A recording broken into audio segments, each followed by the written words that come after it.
Hello दोस्तों, स्वागत है मनोज केम के यूट्यूब चैनल पर। दोस्तों, हम बीएससी सेकंड सेमेस्टर की केमिस्ट्री की क्लास स्टार्ट कर चुके हैं। पहला टॉपिक चल रहा है, यानी कि पहली यूनिट चल रही है केमिस्ट्री ऑफ कार्बोहाइड्रेट। पिछली क्लास में हमने कार्बोहाइड्रेट के बारे में थोड़ा सा आपको जनरल बताया था, तो आज हम बताएंगे क्लासिफिकेशन ऑफ कार्बोहाइड्रेट। तो क्लासिफिकेशन में कार्बोहाइड्रेट का हमने दो बेस तैयार किया है। एक वो जो शुगर्स यानी कि स्वाद में मीठे होंगे, और दूसरा कौन सा हो गया, नॉन शुगर यानी कि नॉट स्वीट इन टेस्ट, जो कि मीठे नहीं होंगे। तो कार्बोहाइड्रेट दो टाइप के हो गए, एक शुगर्स जो स्वाद में मीठे होंगे, पानी में कुछ इसमें से पानी में घुलेंगे और कुछ नहीं घुलेंगे, और दूसरा कौन सा हो गया, नॉन शुगर यानी कि जो स्वाद में मीठा नहीं होगा। तो सबसे पहले हम बात करेंगे शुगर्स की, यानी कि जो स्वाद में मीठे होंगे। तो सबसे पहले इसमें चर्चा करेंगे मोनोसैकेराइड। तो देखिए, मोनो का मतलब सिंगल और सैकेराइड का मतलब शुगर। सैकेराइड्स का मतलब होता है sweet in taste, sweet in taste. ठीक है, ये हो गया स्वीट इन टेस्ट। तो सबसे पहले बात करेंगे मोनोसैकेराइड। पहला पॉइंट क्या है, नॉन हाइड्रोलाइज्ड। हाइड्रोलिसिस क्या होती है, वाटर के साथ रिएक्शन।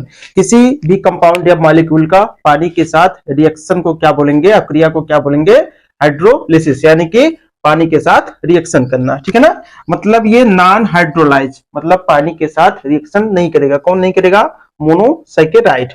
अब मोनोसैकेराइड के हम कुछ एग्जांपल बता देते हैं, क्योंकि यहाँ पे हम क्लासिफिकेशन बता रहे हैं। बाकी डिटेल हम आपको बताएंगे वन बाय वन, मोनोसैकेराइड के बारे में, ओलिगोसैकेराइड के बारे में और पॉलीसैकेराइड के बारे में। देखिए, सबसे पहला एग्जांपल है एल्डोपेंटोज, यानी कि जिसमें कार्बन की संख्या कितनी होगी, 5 होगी। देखिए 5 कार्बन है, इसे क्या बोले, और इसका एग्जांपल क्या है एल्डोपेंटोज का। इसमें कौन सा ग्रुप होगा, एल्डिहाइड ग्रुप होगा, और कार्बन की संख्या 5 होगी। इसका क्या नाम है, एल्डोपेंटोज, और इसका एग्जांपल यानी कि उदाहरण क्या है, अरेबिनोज। ठीक है, अब दूसरा हम एग्जांपल लेंगे एल्डोहेक्सोज, यानी कि जिसमें कार्बन की संख्या 6 होगी। हेक्सोस का मतलब कार्बन की संख्या 6 होगी। देखिए यहाँ पे कार्बन की संख्या कितनी है, 6 है। तो इसका एग्जांपल क्या हो गया, एल्डोहेक्सोस का ग्लूकोज। ग्लूकोज बहुत कॉमन एग्जांपल है, आप लोग जानते होंगे। ठीक है ना। अब देखिए एक एग्जांपल हमने और लिया है, कौन सा है, कीटोहेक्सोस। देखिए हेक्सोस का मतलब इसमें भी कार्बन की संख्या 6 होगी, लेकिन कीटो का मतलब क्या हो गया, इसमें क्रियात्मक समूह कौन सा होगा, ये देखिए, ये सी डबल बॉन्ड ओ, इसको क्या बोला जाएगा, कीटोन समूह या कीटोन ग्रुप। अब देखिए एल्डो का मतलब इसमें एल्डिहाइड, ये देखिए CHO। एल्डिहाइड किसमें पाया जाता है, एल्डिहाइड समूह ग्लूकोज में होता है, जबकि कीटोन समूह किसमें होता है, फ्रक्टोज में होता है। ठीक है, तो ग्लूकोज को क्या बोला जाएगा, एल्डोहेक्सोज। दोनों का फार्मूला देखिए सेम है, C6H12O6। जब और फ्रक्टोज का क्या बोलते हैं, ये फार्मूला क्या होता है, ग्लूकोज और फ्रक्टोज का मॉलिक्यूलर फार्मूला सेम होगा। अंतर क्या होता है, ग्लूकोज में फंक्शनल ग्रुप क्या होता है, एल्डिहाइड होता है, जबकि फ्रक्टोज में फंक्शनल ग्रुप कौन सा होता है, कीटोन होता है। तो ये बात थी मोनोसैकेराइड की। सैकेराइड का मतलब स्वीट इन टेस्ट। अब देखिए ओलिगोसैकेराइड, अब दूसरा टाइप है। ठीक है, ये क्या लिखे गए, हाइड्रोलाइज्ड, मतलब क्या करेगा, वाटर के साथ रिएक्शन करेगा, पानी में घुल जाएगा। जबकि देखिए नॉन हाइड्रोलाइज्ड मोनोसैकेराइड कैसा था, वाटर के साथ यानी कि पानी के साथ रिएक्शन नहीं करता था, जबकि ओलिगोसैकेराइड पानी के साथ रिएक्शन कर जाएगा। देखिए क्या लिखा है, hydrolysed and converted into monosaccharide, यानी कि ओलिगोसैकेराइड 2 या 2 से अधिक यूनिट से, किसकी यूनिट से मिलकर बने होते हैं, मोनोसैकेराइड की। क्या लिखा गया, hydrolysed and converted into monosaccharide, यानी कि पानी के साथ रिएक्शन करेंगे और अंत में इसमें कन्वर्ट हो जाएंगे मोनोसैकेराइड में। देखिए एग्जांपल देखिए, अब इसमें देखिए ओलिगोसैकेराइड में यहाँ पे 2 टाइप्स लिए गए हैं। पहला है डाइसैकेराइड। ठीक है ना, डाइसैकेराइड का मतलब ये हो गया कि मोनोसैकेराइड की 2 यूनिट से मिलकर बनेगा। देखिए इसका एग्जांपल है ये सुक्रोज, C12H22O11, सुक्रोज। सुक्रोज को बोलते हैं सुगर, चीनी, है ना, केन शुगर, इसको क्या बोलेंगे, केन शुगर।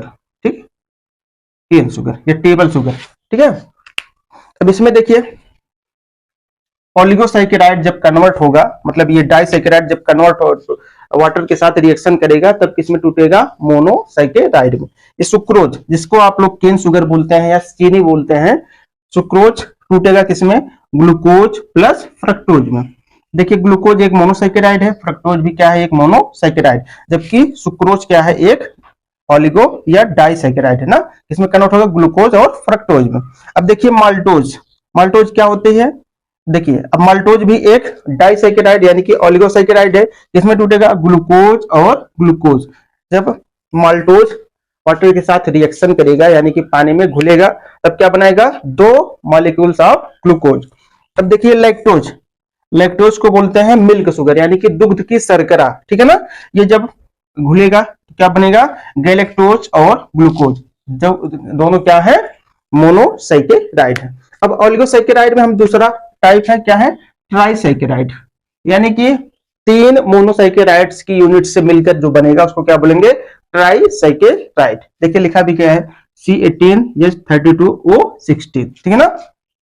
जब कोई ट्राइसैकेराइड जो कि एक ऑलिगोसैकेराइड है टूटेगा, देखिए यील्ड, यील्ड का मतलब प्रदान करेगा या देगा, 3 मोनोसैकेराइड्स आफ्टर कंप्लीट हाइड्रोलिसिस। जब वाटर में पूरी तरह से टूट जाएगा कोई ट्राइसैकेराइड तब क्या बनाएगा, 3 मोनोसैकेराइड, कंप्लीट हाइड्रोलिसिस। कंप्लीट का मतलब जब वाटर के साथ पूरी तरीके से रिएक्शन कर जाएगा, ठीक है ना। कितने मॉलिक्यूल बनाएगा, 3 मोनोसैकेराइड, ठीक। ये देखिए रेफिनोज, रेफिनोज क्या है, एक ट्राइसैकेराइड, जो ट्राइसैकेराइड क्या है, एक ऑलिगोसैकेराइड है। रेफिनोज जब वाटर के साथ रिएक्शन करेगा यानी कि हाइड्रोलिसिस होगी इसकी, क्या बनेगा, ग्लूकोज बनेगा, दूसरा फ्रक्टोज बनेगा और तीसरा गैलेक्टोज। देखिए ये रेफिनोज क्या है, एक ट्राइसैकेराइड, इसमें टूटा है, एक मॉलिक्यूल ग्लूकोज का है, एक मॉलिक्यूल फ्रक्टोज का है और एक मॉलिक्यूल किसका है, गैलेक्टोज है, ठीक है ना। ये तीनों क्या है, मोनोसैकेराइड। और चीज क्या लिखी है, ऑलिगो फाइनली 10 या उससे ज्यादा मोनोसैकेराइड्स में कन्वर्ट होगा। जब ऑलिगो कंप्लीट हाइड्रोलिसिस हो जाएगी तो 10 या उससे भी ज्यादा मोनोसैकेराइड में ब्रेक हो जाएगा। तो ये हमने पहला टाइप लिया था शुगर, यानी कि जो स्वाद में मीठे होंगे। अब देखिए दूसरा टाइप है नॉन शुगर, यानी कि जो स्वाद में मीठे नहीं होंगे, इसको क्या बोला जाएगा, पॉलीसैकेराइड। पॉली मतलब मोनोसैकेराइड या ऑलिगोसैकेराइड्स की बहुत सी यूनिट से मिलकर क्या बनेगा, पॉलीसैकेराइड। देखिए लिखा भी गया है C6H10O5, यन का मतलब बहुत ज्यादा, यन का मतलब मोर देन 20 या 25, ठीक है ना, इससे भी ज्यादा होगा। जब इतनी यूनिट आपस में मिलेंगी तब क्या बनेगा, पॉलीसैकेराइड, बहुत सी शर्करा। क्या लिखा गया देखिए, जब कंप्लीट हाइड्रोलिसिस होगी, किसकी होगी, किसी भी पॉलीसैकेराइड की, जब कंप्लीट हाइड्रोलिसिस होगी तो लार्ज नंबर ऑफ मोनोसैकेराइड्स देगा, ठीक है ना। हम देखिए पहले ही बताए कि बहुत सी मोनोसैकेराइड या ऑलिगोसैकेराइड से मिलकर बनता है कोई पॉलीसैकेराइड, ठीक है। जब टूटेगा, जिससे मिलकर बना है उसी में टूट जाएगा। क्या लिखा है, जब कंप्लीट हाइड्रोलिसिस होगी तो लार्ज नंबर ऑफ मोनोसैकेराइड देगा, ठीक है ना। देखिए कंप्लीट होगी तब बहुत ज्यादा देगा। अब देखिए मोनोसैकेराइड बनाएगा।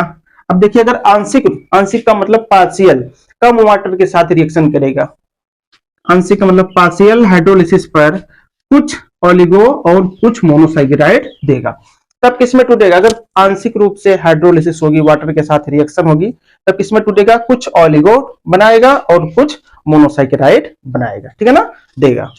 देखिए एग्जांपल है पॉलीसैकेराइड का, क्योंकि हम क्लासिफिकेशन कर रहे हैं तो बहुत ज्यादा डिटेलिंग नहीं कर रहे हैं, केवल इतना बता रहे हैं कि आपको कार्बोहाइड्रेट्स का टाइप पता चल जाए। 2 आधार पे हमने बताया, एक शुगर और नॉन शुगर के आधार पर।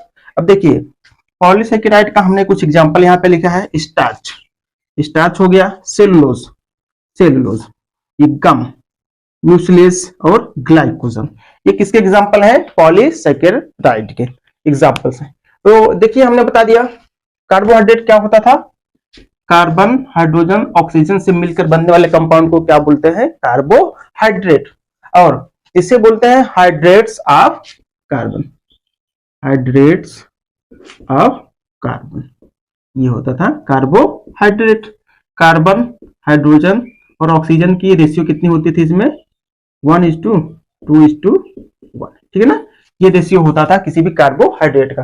फार्मूला क्या होता था, CnH 2ON, ठीक है ना, या इसको X कर दीजिए, इसको Y कर सकते हैं, ठीक है ना। ये होता था जनरल फार्मूला किसी भी कार्बोहाइड्रेट का। तो हमने इसका क्लासिफिकेशन करा दिया, यानी कि विभाजन करा दिया दो आधार पे, मतलब एक शुगर और नॉन शुगर के आधार पे, दूसरा वाटर के साथ रिएक्शन यानी कि हाइड्रोलिसिस और जिसकी हाइड्रोलिसिस नहीं होगी। तो पहला है मोनोसैकेराइड, जो स्वाद में मीठा होता है लेकिन वाटर के साथ रिएक्शन नहीं करेगा, यानी कि नॉन हाइड्रोलाइज होता है। जबकि दूसरा टाइप इसी में है जो स्वाद में मीठा होगा, यानी कि सुक्रोज। सुक्रोज का मतलब केन शुगर, जो चीनी होती है जिससे शरबत आप लोग बनाते हैं, ये क्या होता है, शुगर ना, सुक्रोज।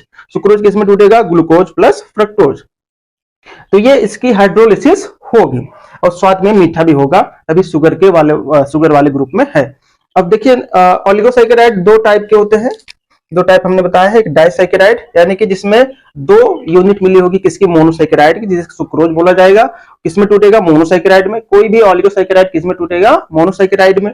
और यहाँ पे देखिए ट्राइसैकेराइड, जिसका एग्जांपल है C18H32 और C ऑक्सीजन 16। जब ये टूटेगा तो क्या देगा, यील्ड का मतलब प्रदान करेगा 3 monosaccharides after complete hydrolysis. 3 molecule किसके देगा, मोनोसैकेराइड्स के। इसके एग्जांपल कौन कौन से हैं, ये देखिए। इसके एग्जांपल तो ये बता दिए ना, सुक्रोज, ठीक है। ये रैफिनोज जब टूटेगा किसमें टूटेगा, glucose plus fructose plus galactose, ठीक है ना। अब देखिए ये हमने बता दिया नॉन शुगर कौन सा होता है, पॉलीसैकेराइड।